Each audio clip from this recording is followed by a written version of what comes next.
उत्तर प्रदेश के एक छोटे से गांव रामपुर में एक लड़का रहता था, विवेक शर्मा। उसका सपना बड़ा था, लेकिन हालात बेहद साधारण थे।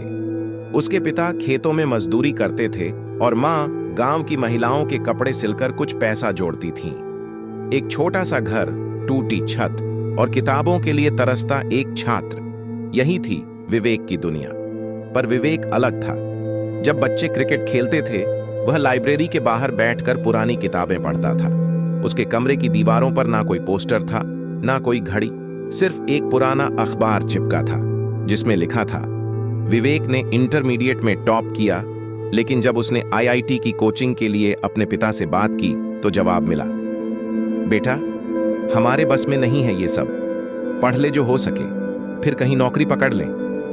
उस रात विवेक रोया नहीं। उसने ठान लिया कि अगर कोचिंग नहीं मिलेगी तो खुद पढ़ेगा। गांव के पुराने मंदिर की छत के नीचे वो हर रात किताबों के साथ बैठता, मोबाइल की टॉर्च जलाकर पढ़ाई करता। लेकिन गांव में जब लोगों को पता चला कि वो मजदूर का बेटा आईआईटी की तैयारी कर रहा है, तो ताने उड़ने लगे। अरे, ये तो सपने में ही इंजीनियर बनेगा, पढ़ लिख के क्या करेगा, खेत ही तो जोतना है। पर विवेक ने सब अनसुना किया। उसे सिर्फ अपने अखबार की लाइन याद थी। पहली बार जब उसने परीक्षा दी तो वह असफल हो गया। घर वाले चुप थे, लेकिन मां ने उसके माथे पर हाथ रखकर कहा, असली हार तब होती है जब तू हार मान ले।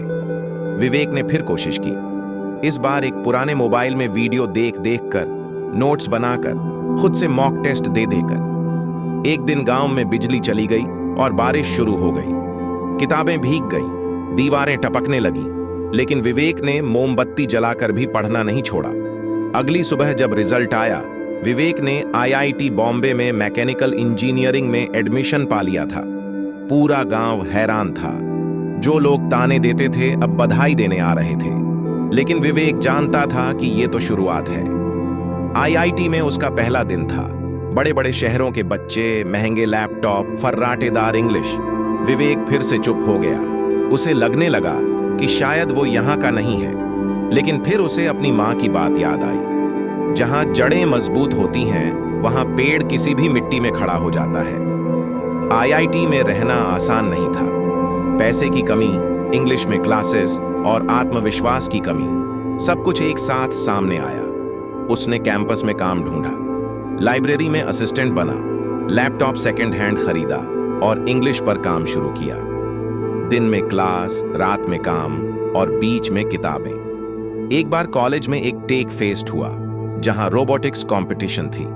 विवेक ने एक टीम बनाई जिसे कोई नहीं जानता था। लोग हंसते थे कि ये गांव वाला क्या रोबोट बनाएगा, लेकिन उसकी टीम ने वो प्रतियोगिता जीत ली। अखबारों में खबर छपी, गांव के लड़के ने आईआईटी में रचा इतिहास। डिग्री पूरी होने के बाद बड़ी कंपनियां आईं, लेकिन विवेक ने नौकरी ठुकरा दी। उसने कहा, जो मुझे मिला वो हर उस बच्चे को मिलना चाहिए जो मेरी तरह संघर्ष कर रहा है। वह वापस अपने गांव लौट आया। वहां एक कोचिंग सेंटर खोला, दीवार के उस पार नाम से।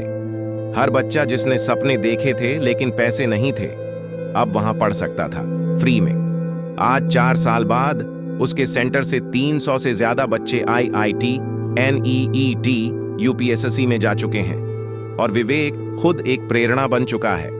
एक पत्रकार ने उससे पूछा, आपने अपना सपना क्यों नहीं जिया?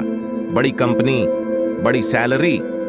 विवेक ने मुस्कुराकर जवाब दिया, मैंने सपना जिया, लेकिन सिर्फ अपने लिए नहीं, हजारों विवेकों के लिए।